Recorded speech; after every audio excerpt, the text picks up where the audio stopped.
ज्ञापन दिया जा रहा है। ये जो चंद दिनों पहले थोड़ा सा नीचे कर दीजिएगा भैया। देश के उच्च सदन में अर्थात राज्यसभा के अंदर चर्चा के दौरान सत्ता पक्ष के विधायक सांसद द्वारा पीछे चुप रहा जो एक मुस्लिम सांसद के ऊपर अभद्र टिप्पणी की गई और उन्हें कहीं बाबर की औलादें कहा गया, कुछ और भद्दे भद्दे शब्दों से नवाजा गया। उस पर समाजवादी पार्टी के राज्यसभा सांसद ने इस बात को कहा कि जो लोग आज मुसलमान भाइयों को बाबर की औलाद कहते हैं वो भी इतिहास के पन्नों में झांक करके देखें कि आखिर बाबर को बुलाने वाला कौन था। इतिहास में उन्होंने सच्चाई को उगल दी कि इतिहास बताता है कि राणा सांगा ने बाबर को बुलाया। ये राणा सांगा के मानने वाले लोग आज इस तरह की बातें कर रहे हैं। इस बात पर ही ये तूफान उठा कि इतिहास इन्होंने क्यों पढ़ दिया।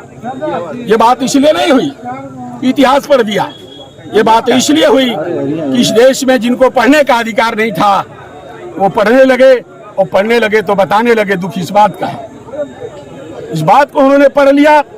यहाँ तक तो ठीक है, पढ़ करके लोगों को बता क्यों दिया कि हम लोग दोहरे चरित्र वाले लोग हैं, तो दुनिया को वफादारी का संदेश देते हैं और गद्दारी का काम करते हैं। यही बात तो उन्होंने कह दिया। तो उनके घर पर कर्णी सेना बना करके लोग हजारों की संख्या में बुलडोजर लेकर के और तलवार लेकर के उनके घर पर पहुंच गए। माननीय सांसद रामजी लाल सुमन जी के घर पर उनको जान से मारने की धमकियां दी जा रही हैं। अभी 27 तारीख को उनके काफिले पर हमला किया गया। ये सीधे सीधे लोकतंत्र की हत्या है, संविधान की अवमानना है, कानून का उल्लंघन है। और ये साबित हो रहा है कि उत्तर प्रदेश में कानून व्यवस्था नाम की कोई चीज नहीं है। इसलिए ऐसी नाकाम सरकार को चाहिए, केंद्र सरकार से हम लोगों की मांग है कि ऐसी सरकार को बर्खास्त करे और यहाँ राष्ट्रपति शासन लगाने का काम करे। विधायक जी, सरकार जो है अब जाति जनगणना कराने जा रही है, कैसे देखते हैं इसको आप? हमारी तो पहले से मांग है, हमारे नेता सबसे पहले से इस बात की मांग कर रहे हैं कि जाति जनगणना होनी चाहिए।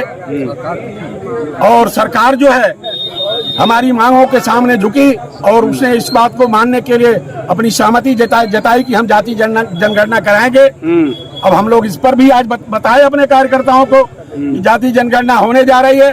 पत्रकार बंधुओं, मीडिया के भाइयों, यूट्यूब के भाइयों, आप भी ईमानदारी से अपनी जिम्मेदारी का निर्वहन करना ताकि कहीं कोई विधायक जी घपला ना होने पाए। बंगाल में हुई हिंसा के बाद बंगाल में राष्ट्रपति शासन की मांग की जा रही है। क्या उत्तर प्रदेश और बंगाल में दोनों में आप लोग मांग करेंगे? जहां भी कानून की धज्जियां उड़ाई जा रही है, संविधान की अवमानना की जा रही है, संविधान को तार तार किया जा रहा है, वहां राष्ट्रपति शासन लगना चाहिए।